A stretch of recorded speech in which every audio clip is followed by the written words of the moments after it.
Haleluya, Shalom teman-teman dan Bapak Ibu, jumpa lagi pada kesempatan yang baik ini dan salam sejahtera untuk semua.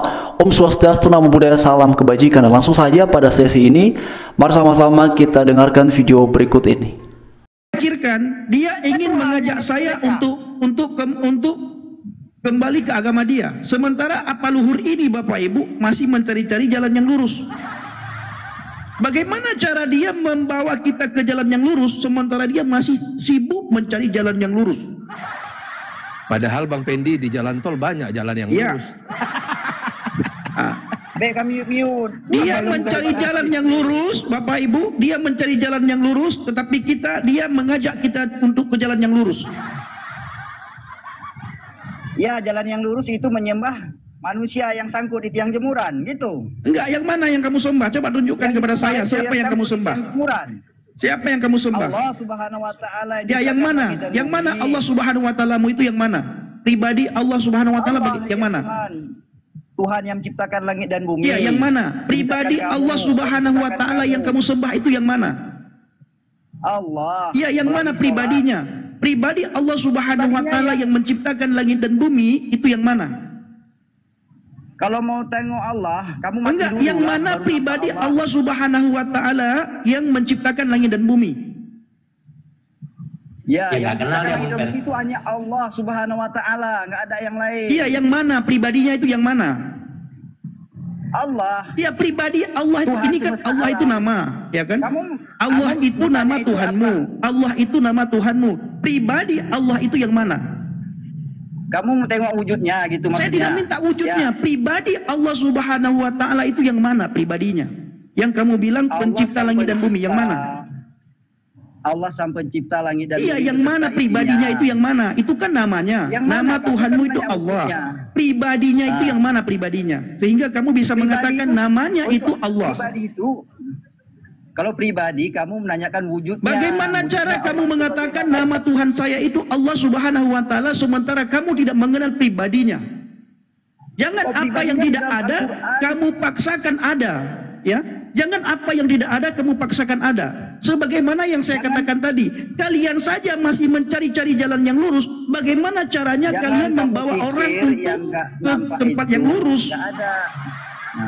Sekarang kamu tunjukkan kepada kami di sini Allah Subhanahu wa taala yang kamu bilang pencipta langit dan bumi. Pribadi Allah Subhanahu wa taala itu yang mana pribadinya? Saya mau tanya sama kamu. Jangan tanya, saya bertanya sama kamu, pribadi Allah Subhanahu wa taala itu yang mana? Allah itu ada dan tidak bertempat. Ya, yang mana? Yang mana? Yang mana? Bukan yang seperti pribadinya itu yang mana pribadinya? Tuhan itu bukan nampak seperti mata kita melihat. Pribadinya yang mana? Pribadinya yang mana? Semua ciptaannya inilah semua ciptaannya Allah Subhanahu wa taala. Semua yang nampak ini adalah ciptaan Allah. Ya. Kamu nggak paham juga kamu? Pribadi Allah Subhanahu wa taala itu yang mana? Bisa kau buktikan kepada kami semua? Buktikan kalau kamu punya Tuhan. Buktikan kalau kamu punya Tuhan. Kamu hanya menanya wujud Allah, menanyakan wujud Allah kan? Turun. Kamu nggak paham. Yang paham kamu caci maki, menghina, mengolok-ngolok. Tadi kamu typing Ronaldo masuk Islam, saya masuk Kristen. Apa bangai kamu bilang? Coba kamu tunjukkan kepada kami semuanya pribadi Allah Subhanahu wa taala itu yang mana pribadinya. Tanpa kamu menyinggung Alkitab, tanpa menyinggung agama orang lain. Kalau pengen diturunkan, bukan turunkan, kamu nggak bisa tunjukkan yang. Teman-teman dan Bapak Ibu, mari kita melihat di dalam kitab Matius pasal 11 ayatnya yang ke-27. Begini sabda Tuhan, semua telah diserahkan kepadaku oleh Bapakku, dan tidak seorang pun mengenal anak selain Bapa, dan tidak seorang pun mengenal Bapa selain anak, dan orang yang kepadanya anak itu berkenan menyatakannya. Nah, di sini jelas ya Bapak Ibu dan kawan-kawan sekalian, Tadi kita sudah dengarkan video di bagian awal itu, dan memang itu jelas sekali perbedaan pemahaman, perbedaan konsep ketuhanan di dalam iman kita sebagai orang Kristen dengan orang-orang yang non-Kristen. Jadi memang tidak mengherankan bila pada akhirnya diskusi antara kedua belah pihak ini kan masing-masing dengan argumentasinya, masing-masing dengan keyakinannya. Tetapi itulah yang kemudian sebagaimana tadi sudah kita dengarkan bersama-sama. Namun Bapak Ibu semua, perihal konsep ketuhanan di dalam iman Kristen jelas ya, sebagaimana diajarkan oleh Tuhan Yesus dalam Matius pasal 11 ayat yang ke-27 ini, bahwa pengenalan kita kepada Bapa Surgawi itu hanya akan bisa didapati di dalam Tuhan Yesus. Bahkan di sini lebih tegas lagi dikatakan, seorang pun mengenal Bapa selain anak, dan orang yang kepadanya anak itu berkenan menyatakannya. Jadi pengenalan kita terhadap Bapa Surgawi itu berpusatnya dan berorientasinya, dan juga ya yang menjadi jalan terbukanya untuk kita punya pengenalan terhadap Bapa Surgawi itu adalah bila mana anak, siapa di sini yang disebut anak adalah Tuhan Yesus, berkenan menyatakannya. Jadi jelas sekali ya Bapak Ibu ya.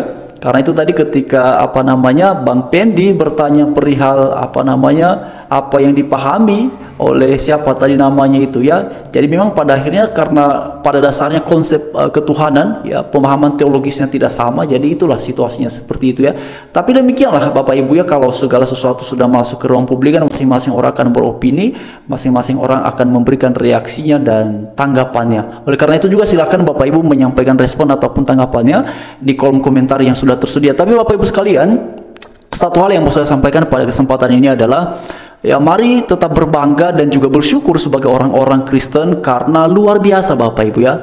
Sebenarnya ada satu hal yang paling menarik dari iman kita orang Kristen ini adalah manakala kita berbicara perihal ketuhanan, manakala kita berbicara perihal konsep keselamatan, manakala kita berbicara mengenai bagaimana kehidupan dalam bermasyarakat, berbangsa dan bernegara, itu semua terpaparkan secara jelas di dalam Alkitab.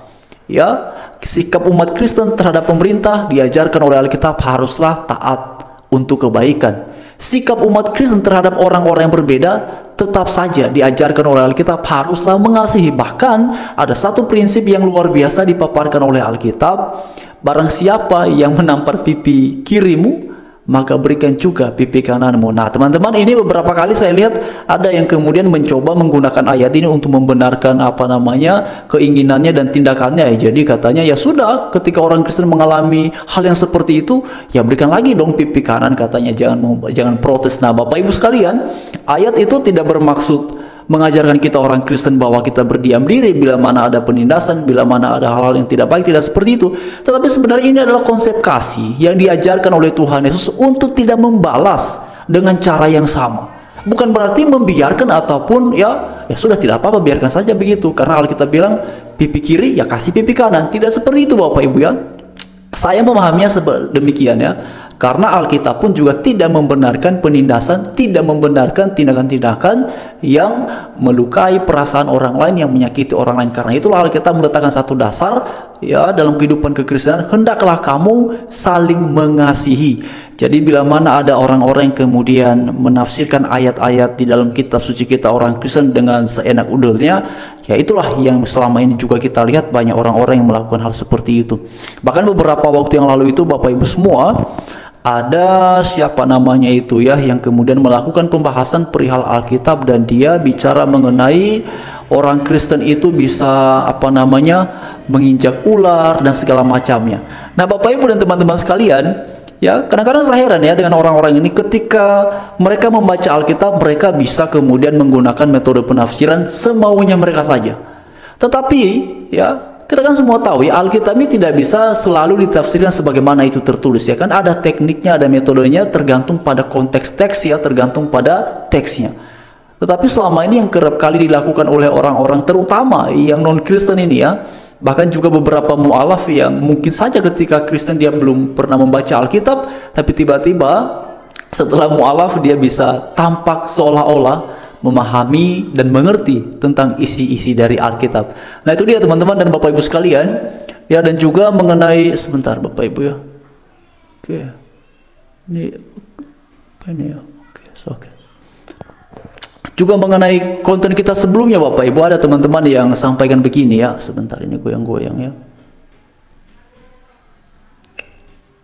ada teman-teman yang sampaikan begini, teman-teman, Bapak Ibu semua, Bang, tolong dong